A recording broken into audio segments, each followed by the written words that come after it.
बिस्मिल्लाहिर्रहमानिर्रहीम। अस्सलामु अलैकुम वरहमतुल्लाहि वबरकातुहू। उम्मीद है तमाम स्टूडेंट्स खैरियत से होंगे और ये आपका जो है वो स्टैटिस्टिक्स का लेक्चर नंबर 7 है।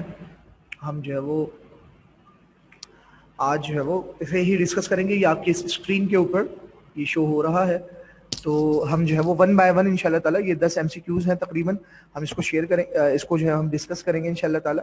और मैं उम्मीद करता हूँ इससे पहले हमने जितने भी MCQs डिस्कस किए, तकरीबन 6 लेक्चर्स हमारे MCQs के थे पिछले, वो आपको जो है वो अच्छी तरीके से समझ में आए होंगे इंशाल्लाह, और उसके अंदर कोई जो है वो कोई मसला नहीं हुआ होगा, और अगर कोई मसला हुआ है तो आप लोग जो है वो ज़रूर मुझसे जो है वो मालूम कर सकते हैं। बहरहाल हम आगे बढ़ते हैं। मेरे पास जो आज पहला MCQ है वो 91 यहाँ पे लिखा हुआ है, तो हम 91 से ही जो है वो इसकी काउंटिंग करते हैं। तो नंबर 91 पे जो है लिखा हुआ है, the number of tally sheet count for a group is called. जी, इसको हम क्या बोलते हैं? रेंज बोलते हैं, क्लास लिमिट बोलते हैं, क्लास विड बोलते हैं, या फ्रीक्वेंसी बोलते हैं? The number of tally sheet count for a group is called. कहने किसी भी ग्रुप के लिए जब हम टैली शीट को काउंट करते हैं तो वो क्या बन जाता है? ये बहुत आसान बात है। देखिए, जब फ्रीक्वेंसी डिस्ट्रीब्यूशन हम बनाते हैं तो नॉर्मली फ्रीक्वेंसी डिस्ट्रीब्यूशन के 3 कॉलम्स होता है। पहला कॉलम होता है क्लास इंटरवल का, दूसरा कॉलम होता है टैली मार्क्स का, और तीसरा कॉलम होता है फ्रीक्वेंसी का।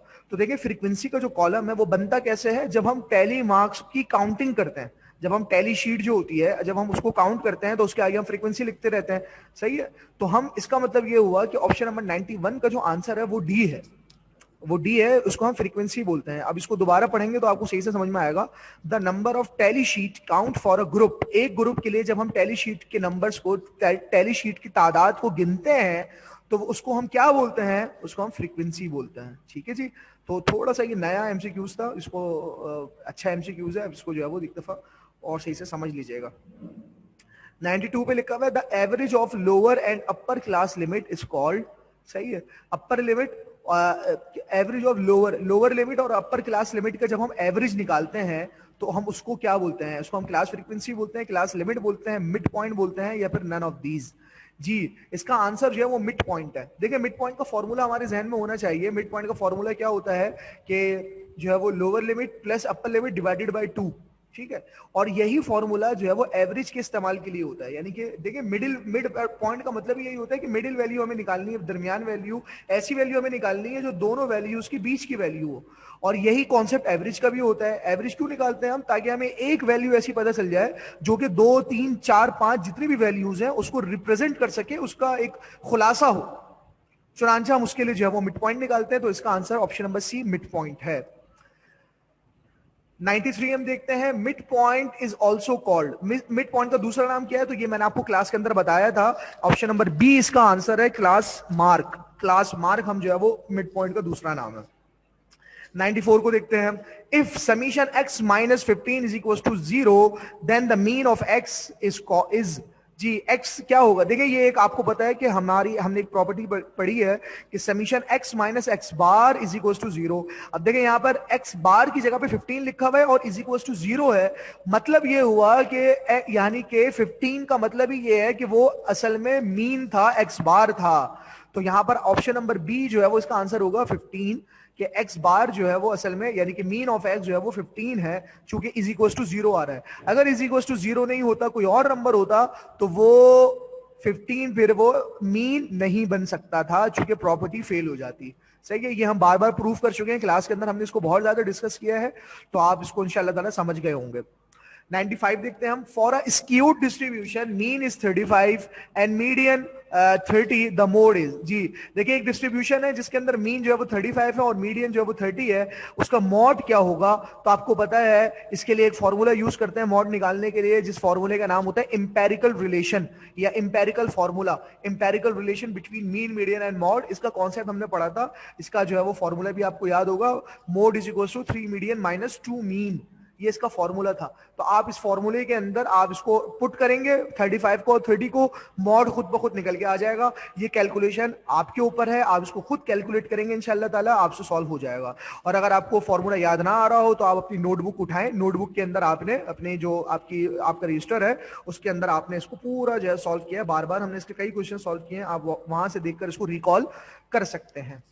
96, range divided by number of classes is called. जी, जब हम रेंज को नंबर ऑफ क्लासेस से डिवाइड करते हैं तो क्या वो किसका फॉर्मूला होता है? रेंज यानी कि रेंज अपॉन एम, सही है ना? एम का मतलब होता है नंबर ऑफ क्लासेस, तो वो किस चीज का जो है वो फॉर्मूला होता है, ये आपसे पूछ रहा है।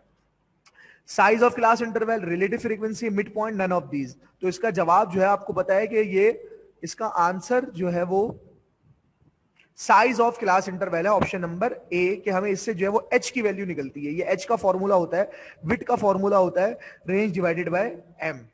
ठीक है जी, तो ये आप बार बार पढ़ चुके हैं, हमने इसको जो है वो देख लिया था क्लास के अंदर। 97 देखते हैं, a sector diagram is also called. Sector diagram को हम क्या बोलते हैं? जो गोल डायग्राम होती है, पाई डायग्राम। सही है, इसको हमने बनाना भी सीखा था। सही है, इसकी बहुत ज्यादा प्रैक्टिस करें, पाई डायग्राम की बहुत इंपॉर्टेंट होता है, और स्टूडेंट्स को भूल जाता है कि कैसे बनाते हैं, तो इसकी प्रैक्टिस कर लीजिएगा एक दफा। 98 पे देखिए क्या लिखा हुआ है, a pie diagram is represented by a triangle, circle, rectangle, line. तो आपको पता है ये सर्कल इसका आंसर है, ऑप्शन नंबर बी, कि पाई डायग्राम सर्कल के थ्रू जो है वो बनाया जाता है।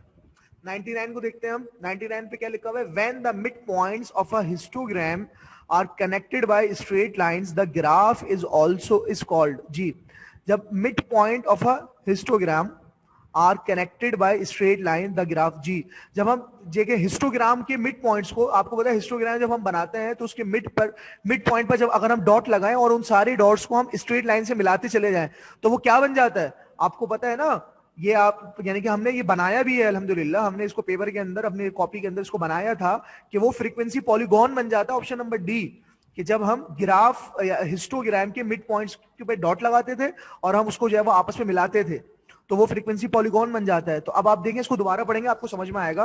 When the mid points of a histogram are connected by straight line, एक स्ट्रेट लाइन से हम इसको कनेक्ट करना शुरू कर दें, तो जो ग्राफ बनता है उसको हम क्या बोलते हैं? फ्रीक्वेंसी पॉलीगॉन बोलते हैं। नंबर 100 देखें, अ फ्रीक्वेंसी पॉलीगॉन में ऑल्सो बी ड्रॉन ऑन। देखें ये वही उसको अब अल्फाज तब्दील करके इसने नया एमसीक्यू बना दिया कि फ्रीक्वेंसी पॉलीगॉन को किसके ऊपर बनाया जा सकता है, तो आपको पता है हिस्टोग्राम के ऊपर बनाया जा सकता है, तो ऑप्शन नंबर ए इसका जवाब होगा। तो ये बड़े जबरदस्त एमसीक्यूज थे, आज के 10 एमसीक्यूज हमने डिस्कस करे और अल्हम्दुलिल्लाह बहुत जो है वो मुनासिब एमसीक्यूज थे, बेहतर एमसीक्यूज थे। आपसे रिक्वेस्ट करूंगा कि आप इसको एक दफा दोबारा जो है वो रिकॉल कर लीजिएगा, कोई मसला आ रहा हो तो आप उससे जरूर जो है वो डिस्कस कर लीजिएगा। इंशाल्लाह नेक्स्ट लेक्चर में आपसे मुलाकात होती है। जज़ाकुमुल्लाह खैरन। अस्सलामु अलैकुम व रहमतुल्लाहि व बरकातुहू।